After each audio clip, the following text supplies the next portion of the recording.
Saint George Yakobaya സുറിയാനി പള്ളി ഇടവകയായി മാറിയതിന്റെ silver jubilee വർഷത്തിന്റെ സമാപന സമ്മേളനം ഇവിടെ നടക്കുകയാണ്. ഒരു ആരാധനാലയത്തെ സംബന്ധിച്ചിടത്തോളം അത് ഏത് മതവിഭാഗത്തിന്റെ ആയാലും അതിന്റെ തേജസ് നിലനിൽക്കുന്നത് അവിടെ നടക്കുന്ന ധാർമ്മികമായ മാനവികമായ സാമൂഹിക സാംസ്കാരിക പ്രവർത്തനങ്ങളിലാണ് എന്നുള്ളത് പറയാതിരിക്കാൻ നിവർത്തിയില്ല. ദൈവത്തിന്റെ ഭവനം എന്ന് നാം വിശേഷിക്കുമ്പോൾ അവിടെ നടക്കുന്ന ആരാധനകളും അവിടെ നടക്കുന്ന മറ്റ് മതപരമായ ചടങ്ങുകളുമൊക്കെ മനുഷ്യ മനസ്സിന്റെ സംസ്കരണത്തിന് ഉതകുന്നതായിരിക്കണം എന്നുള്ളതാണ് ആരാധനാലയം എന്നുകൊണ്ട് വിവക്ഷിക്കുന്നത്. ഒരു ആരാധനാലയത്തിലേക്ക് കടന്നു ചെന്നുകൊണ്ട് ദൈവത്തിങ്കലേക്ക് സമർപ്പിക്കുമ്പോൾ ദൈവത്തെ മനസ്സിലേക്ക് ആവാഹിച്ചുകൊണ്ട് നമ്മിൽ കുടികൊള്ളുന്ന എല്ലാ തിന്മകളെയും മനസ്സിൽ നിന്ന് ദൂരീകരിക്കാൻ, മനസ്സിൽ നന്മ കൊണ്ട് നിറയ്ക്കുവാൻ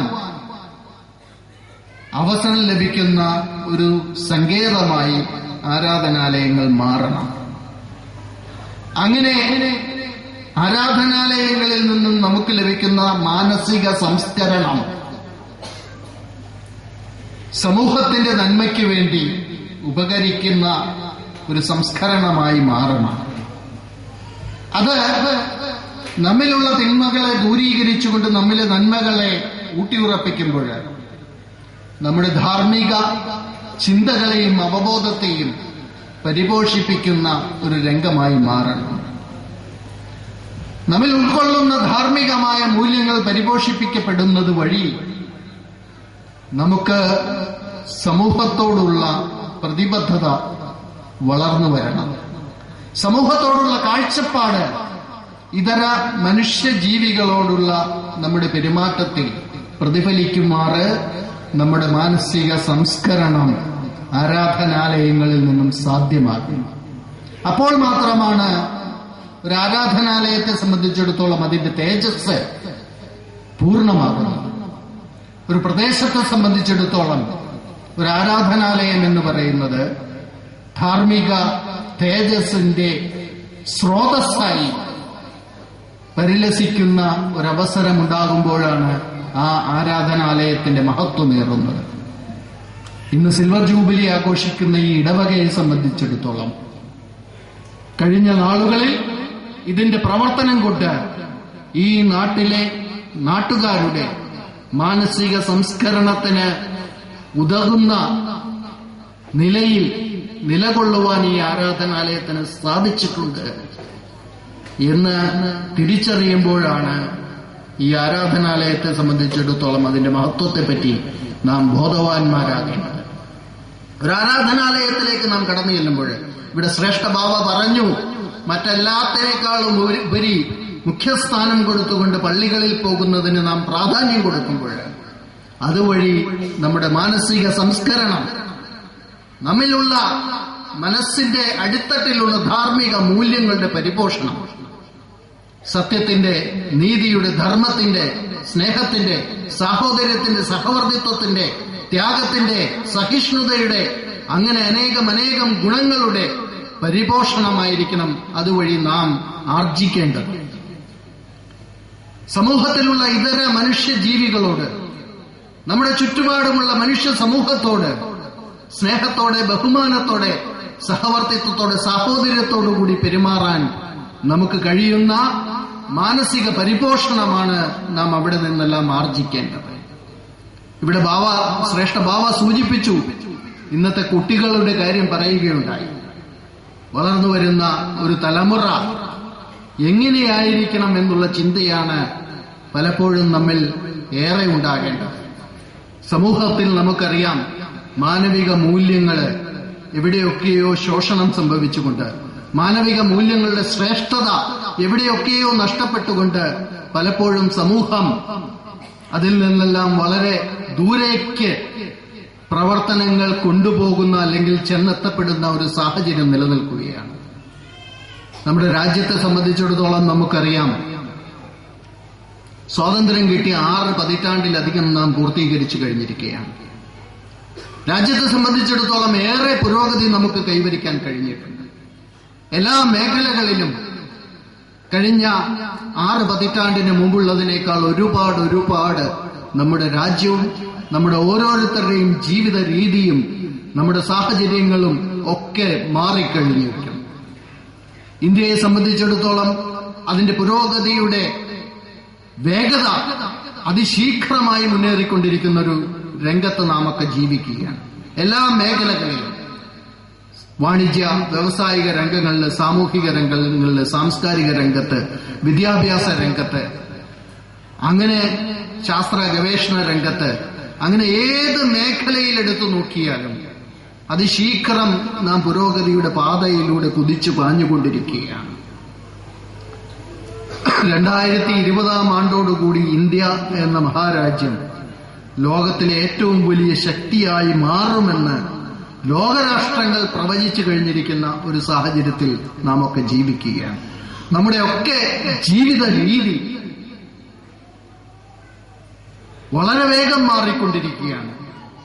6 പതിറ്റാണ്ട് വേണ്ട 2 പതിറ്റാണ്ട് മുമ്പ് ഉണ്ടായിരുന്ന സാഹചര്യത്തിൽ നിന്നെല്ലാം നാം ഇന്ന് വളരെ മാറിക്കഴിഞ്ഞിരിക്കുന്നു.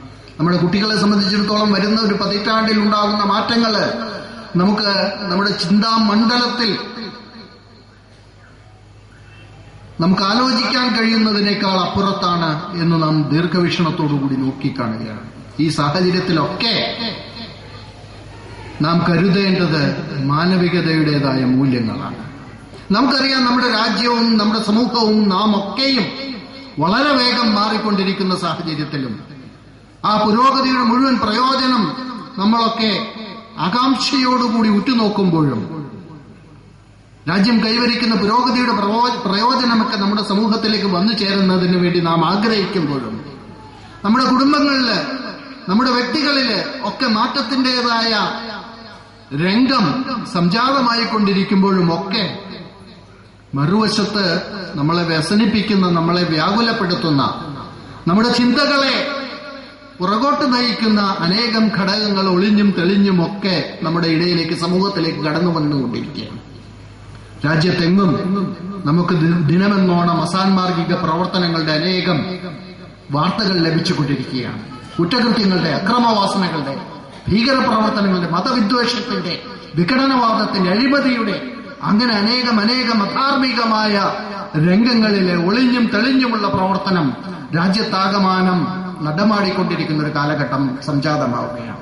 ഒരു വശത്ത് പുരോഗതിയുടെ പന്താവിലൂടെ സമൂഹം മാറിക്കൊണ്ടിരിക്കുമ്പോൾ മറുവശത്ത് സാൻമാർഗികതയുടെ പാതയിലൂടെ അതിനെ പിന്നോട്ട് നയിക്കുന്ന വളരെ ദുഃഖകരമായ, ക്ലേശകരമായ രംഗത്തുകൂടി നമുക്ക് കടന്നു പോകേണ്ടി വരികയാണ്. ആരാണ് ഈ അസാൻമാർഗികതയ്ക്കും ഈ തരത്തിലുള്ള പ്രവർത്തനങ്ങൾക്കുമൊക്കെ നേതൃത്വം കൊടുക്കുന്നത്, അല്ലെങ്കിൽ അതിനൊക്കെ പാത്രീഭൂതരായി മാറുന്നത് എന്ന് നാം ചിന്തിക്കുമ്പോൾ പലപ്പോഴും നമുക്ക് കാണാൻ കഴിയുന്നു, നമ്മുടെ ഇടയിൽ വളർന്നു വരുന്ന യുവതലമുറ ഏറെ വിദ്യാഭ്യാസം ലഭിച്ചവരെന്ന്, ഏറെ സംസ്കാരമുള്ളവരെന്ന് നാം ഒക്കെ അഹങ്കരിക്കുന്ന നമ്മുടെ നാളെയുടെ തലമുറ പലപ്പോഴും അസാൻമാർഗിക പ്രവർത്തനങ്ങളില്, കുറ്റകൃത്യങ്ങളില്, അക്രമ പ്രവർത്തനങ്ങളില്, ഭീകരവാദങ്ങളില്, മതവിദ്വേഷ പ്രവർത്തനങ്ങളിലൊക്കെ ചെന്ന് ചാടുന്ന, അതിനൊക്കെ അവര് വംശവതരായി, പാത്രീഭൂതരായി മാറുന്ന വളരെ ദുഃഖകരമായ ഒരു കാഴ്ച നമുക്കൊക്കെ കാണേണ്ടി വരികയാണ്. എന്തുകൊണ്ട് ഇത് സംഭവിക്കുന്നു എന്നുള്ള ചിന്തയിൽ നിന്നായിരിക്കണം ഞാൻ നേരത്തെ പറഞ്ഞതുപോലെ നമ്മുടെ മാനസിക സംസ്കരണം, മാനവികതയെ ഉൾക്കൊള്ളുന്ന, മനുഷ്യത്വത്തെ ഉൾക്കൊള്ളുന്ന മനസ്സിന്റെ ഉടമകളായി മാറാനുള്ള മനുഷ്യന്റെ അഭിവാഞ്ഛ അത് പൂർത്തീകരിക്കപ്പെടണം. ശ്രേഷ്ഠ ബാബ പറഞ്ഞു, ഇന്നത്തെ കുട്ടികൾ ഏറെ ബുദ്ധിയുള്ളവരാണ്, സാങ്കേതികമായി വളരെയധികം അറിവ് സമ്പാദിച്ചിട്ടുള്ളവരാണ്. ഇന്ന് നമ്മുടെ വിദ്യാഭ്യാസ സമ്പ്രദായത്തെ സംബന്ധിച്ചിടത്തോളം നമുക്കറിയാം, ഏറ്റവും ശ്രേഷ്ഠമായ, ഏറ്റവും നൂതനമായ വിദ്യാഭ്യാസ സമ്പ്രദായം നമുക്ക് ലഭ്യമാണ്. നമ്മുടെയൊക്കെ പിഞ്ചു കുഞ്ഞുങ്ങളെ സംബന്ധിച്ചിടത്തോളം ഏറ്റവും നല്ല ആധുനികമായ നൂതനമായ വിദ്യാഭ്യാസം ലഭിക്കുന്ന കലാലയങ്ങളിൽ പറഞ്ഞുവിടാനും അവിടെയൊക്കെ അവരെ മിടുക്കന്മാരും മിടുക്കികളുമായി വിദ്യാഭ്യാസം നേടിക്കൊടുക്കാനും ഒക്കെ നാം ഏറെ ശ്രദ്ധിക്കുന്നുണ്ട്. വിദ്യാഭ്യാസ രംഗം തന്നെ ഇന്നേറെ മത്സരത്തിന്റെ രംഗമായി മാറിയിരിക്കുകയാണ്. ലോകത്ത് ഏതൊരു കോണിൽ ലഭ്യമായിട്ടുള്ള ഏറ്റവും നൂതനമായ അറിവുകളും നമ്മുടെ കുട്ടികൾക്ക് പകർന്നു കൊടുക്കത്തക്ക നിലയിലെ സാങ്കേതിക വിദ്യയുടെ സഹായത്തോടുകൂടി നമ്മുടെ വിദ്യാഭ്യാസ രംഗമാകെ മാറിക്കഴിഞ്ഞിരിക്കുകയാണ്.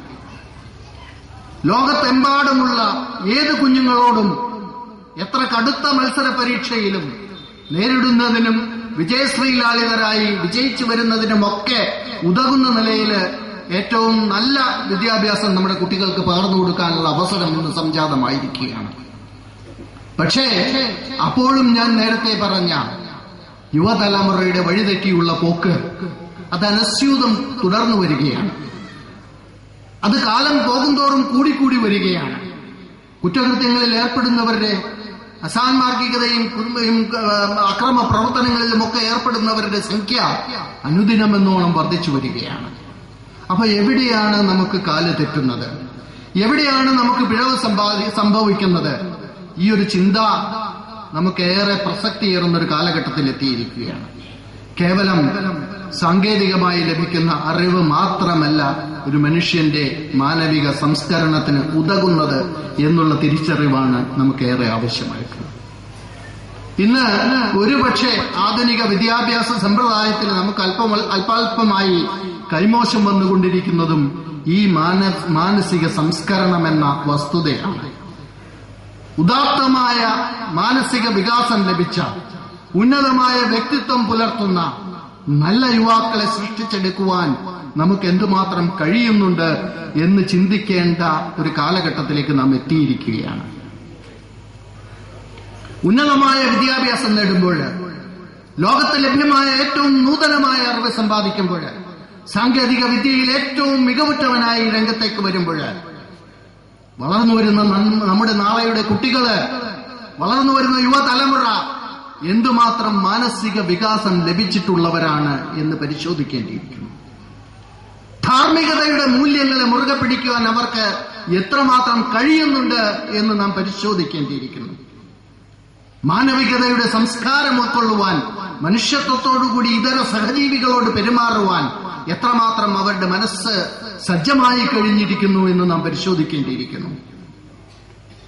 ഉന്നതമായ മൂല്യങ്ങളെ മുറുകെ പിടിക്കാൻ, സമഭാവനയോടെ സഹജീവികളെ നോക്കിക്കാണുവാൻ, സഹോദര്യത്തോടും സഹവർത്തിത്വത്തോടും കൂടി അവരോടൊപ്പം ജീവിക്കുവാനും പെരുമാറാനും ഇടപഴകാനും കഴിയുന്നൊരു മാനസിക വികാസം ഓരോ യുവാവിനും ഓരോ യുവതിക്കും ലഭിക്കുന്നുണ്ടോ എന്ന് നാം പരിശോധിക്കേണ്ടിയിരിക്കുന്നു. തീർച്ചയായും ബാല്യകാലങ്ങളിൽ അവരുടെ മനസ്സിന്റെ ആഴങ്ങളിലേക്ക്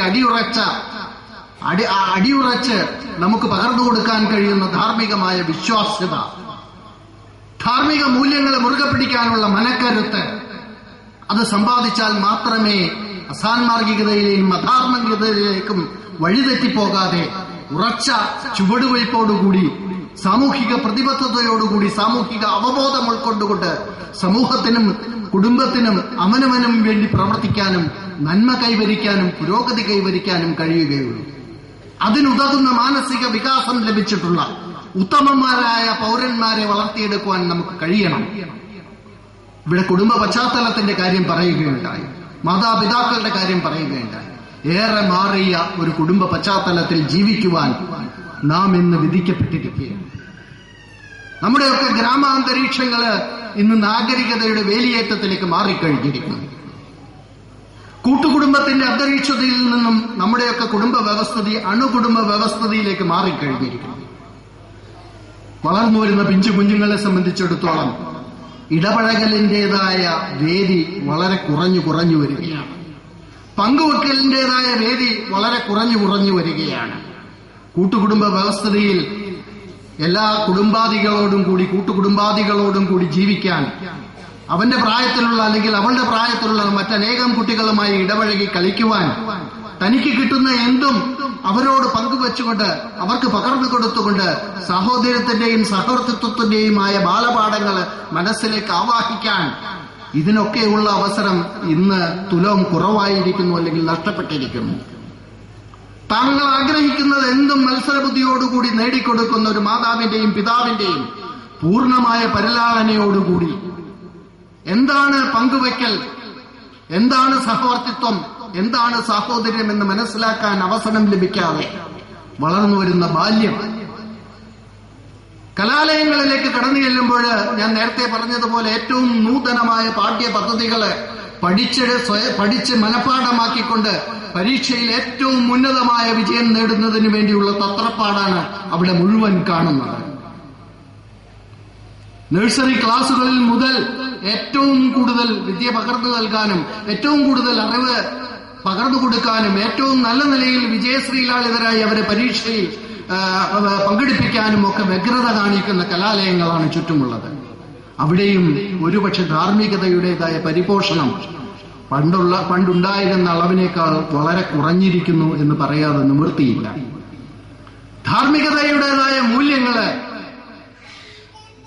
ബാല്യകാലങ്ങളിൽ മനസ്സിലേക്ക് പകർന്നു കൊടുക്കുന്ന, സത്യത്തിന്റെയും നീതിയുടെയും ധർമ്മത്തിന്റെയും ബാലപാഠങ്ങൾ പകർന്നു കൊടുക്കുന്ന വിദ്യാഭ്യാസ രീതി അല്പസ്വല്പമൊക്കെയായി അന്യം നിന്നുകൊണ്ടിരിക്കുന്ന ഒരു സാഹചര്യത്തിലേക്ക് നാം ഒക്കെ മാറിക്കഴിഞ്ഞിരിക്കുന്നു. ഇതൊക്കെ കണക്കിലെടുത്തുകൊണ്ട് നമ്മുടെ കുട്ടികളെ, വളരുന്ന തലമുറയെ ഉത്തമമായ മാനസിക വികാസമുള്ളവരായി മാറ്റുന്നതിനുള്ള അക്ഷീണമായ ഒരു പ്രയത്നത്തില് ബോധപൂർവം നാം ഒക്കെ ഇടപഴകിയിട്ടില്ലെങ്കിൽ നാം ഉദ്ദേശിക്കുന്നത് പോലെ നമ്മുടെ സമൂഹത്തിന്റെ പുരോഗതി മുന്നോട്ട് ചലിക്കില്ല എന്നുള്ള ഒരു അവബോധം നമുക്കുണ്ടാകേണ്ടിയിരിക്കുന്നു. ആധ്യാത്മിക രംഗത്ത് ഞാൻ നേരത്തെ പറഞ്ഞതുപോലെ ആരാധനാലയങ്ങളിലേക്ക് കടന്നു വരുമ്പോൾ അത് ഉദാത്തമായ മാനസിക വികാസത്തിന് ഉതകുന്ന വേദികളായി മാറ്റുവാൻ നമുക്ക് കഴിയണം. ദൈവഭീതിയിലൂടെ, ദൈവസ്നേഹത്തിലൂടെ, ആരാധനയിലൂടെ നാം നേടിയെടുക്കുന്ന മാനസിക സംസ്കരണം സമൂഹത്തിന് ഉതകുന്ന, സമൂഹത്തിന് പ്രയോജനകരമാകുന്ന മാനസിക സംസ്കരണമായി മാറണം. വരുന്ന തലമുറയെ സംബന്ധിച്ചിടത്തോളം അവിടെ നിന്നൊക്കെ ഉൾക്കൊള്ളുന്ന ബാലപാഠങ്ങള് ധാർമ്മികതയുടേതായ ബാലപാഠങ്ങളായി മാറണം. ആ ധാർമ്മികത മാനവിക സമൂഹത്തിന് മുഴുവൻ പ്രയോജനകരമാകുന്ന, ഉദാത്തമായ മാനസിക വികാസമുള്ള, സാമൂഹിക അവബോധം ഉൾക്കൊള്ളുന്ന, സാമൂഹിക പ്രതിബദ്ധത ഉൾക്കൊള്ളുന്ന മാനസിക സംസ്കരണമായി മാറണം.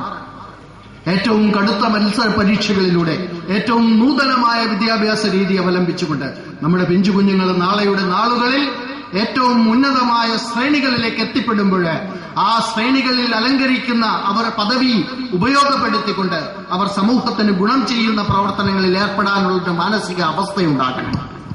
സാമൂഹിക അവബോധത്തോടുകൂടി, സാമൂഹിക പ്രതിബദ്ധതയോടുകൂടി തങ്ങൾ അലങ്കരിക്കുന്ന പദവിയിലിരുന്നു കൊണ്ട് സമൂഹത്തിന് ഗുണം ചെയ്യാൻ കഴിയുന്നില്ലെങ്കിൽ ഏറ്റവും ശ്രേഷ്ഠമായ നൂതനമായ വിദ്യാഭ്യാസം ലഭിച്ചതുകൊണ്ട്, ഏറ്റവും ഉന്നതമായ പദവിയിലേക്ക് എത്തിപ്പറ്റിയതുകൊണ്ട് ആർക്കെന്ത് പ്രയോജനം എന്നുള്ള അവസ്ഥയുണ്ടാകുന്നു. ഇത് മാറ്റിയെടുക്കണം. അധാർമികതയുടെ പ്രലോഭനങ്ങൾ ഉണ്ടാകുമ്പോൾ ആ പ്രലോഭനങ്ങളെ മുഴുവൻ പുറങ്കാലുകൊണ്ട് ചവിട്ടി മെതിച്ചുകൊണ്ട് ധാർമ്മികതയുടെ, സത്യത്തിന്റെ, നീതിയുടെ, ധർമ്മത്തിന്റെ ഉത്തമമായ വിശ്വാസത്തെ മുറുകെ പിടിച്ചുകൊണ്ട് ആ പ്രലോഭനങ്ങൾക്ക് വശംവദരാകാതെ സമൂഹത്തിന് ഗുണം ചെയ്യുന്ന ഉത്തമമായ പൗരന്മാരായി, ഉദാത്തമായ മനുഷ്യസ്നേഹികളായി മാറുന്ന യുവതലമുറയെ വാർത്തെടുക്കാൻ നമുക്ക് കഴിയണം. അതിനുതകുന്ന രീതിയിലുള്ള ഒരു സാമൂഹിക ജീവിതം ചിട്ടപ്പെടുത്തുവാൻ നമുക്ക് സാധിക്കുമാറാകണം. ഇതിലൊക്കെ നമ്മുടെ ആരാധനാലയങ്ങൾക്ക്, നമ്മുടെ പുരോഹിത വർഗത്തിന് ഒക്കെ ഒരുപാട് പ്രവർത്തനങ്ങൾ നൽകുവാൻ സാധിക്കും എന്നുള്ളതിൽ തർക്കമില്ല. സിൽവർ ജൂബിലി പൂർത്തിയാക്കുന്ന സെന്റ് ജോർജ് യാക്കോബായ സുറിയാനി പള്ളിയിലെ ഇടവകാംഗങ്ങളോട് ഈ മുന്നോട്ടുള്ള നമ്മുടെ പ്രയാണത്തിൽ ഓരോ ആരാധനാലയത്തെയും മാനസികമായി ഉൾക്കൊണ്ടുകൊണ്ട്, മാനസിക സംസ്കരണത്തിനുള്ള വേദിയാക്കിയത് മാറ്റിക്കൊണ്ട് ഈ നാടിന്റെ മുഴുവൻ തേജസ്സുണർത്തുന്ന പ്രഭാവ കേന്ദ്രമായി ഈ ആരാധനാലയങ്ങളെ മാറ്റിയെടുക്കുവാൻ നിങ്ങൾ പരിശ്രമിക്കണം. അതിന് നിങ്ങൾക്ക് കഴിയുമാറാകട്ടെ. എന്ന് സർവശക്തനോട് പ്രാർത്ഥിച്ചുകൊണ്ട് അതിനുവേണ്ടിയുള്ള എല്ലാ ആശംസകളും നേർന്നുകൊണ്ട് നിങ്ങളുടെ ഓരോരുത്തരുടെയും അനുഗ്രഹാശിസ്സുകളോടുകൂടി സിൽവർ ജൂബിലിയുടെ ഈ സമാപന സമ്മേളനം ഔദ്യോഗികമായി ഉദ്ഘാടനം ചെയ്തതായി ഞാൻ പ്രഖ്യാപിക്കുന്നു. നന്ദി, നമസ്കാരം, Jai Hind. Thank you mister justice. മാനസിക സംസ്കരണം ജീവിത ലക്ഷ്യമാക്കുമ്പോൾ അതിൽ ആരാധനാലയത്തിന്റെ പ്രസക്തിയും മഹത്വത്തെയും പറ്റി അത് മാനവികതയുടെ മൂല്യവർദ്ധനത്തിന് ഉദകരണമെന്ന് ഉദ്ബോധിപ്പിച്ച honourable mister justice CK Abdul Rahim അവർക്ക് ഇപ്പോൾ ഈ ഇടവകയുടെ പേരിൽ നന്ദി രേഖപ്പെടുത്തുന്നു. ഇപ്പോൾ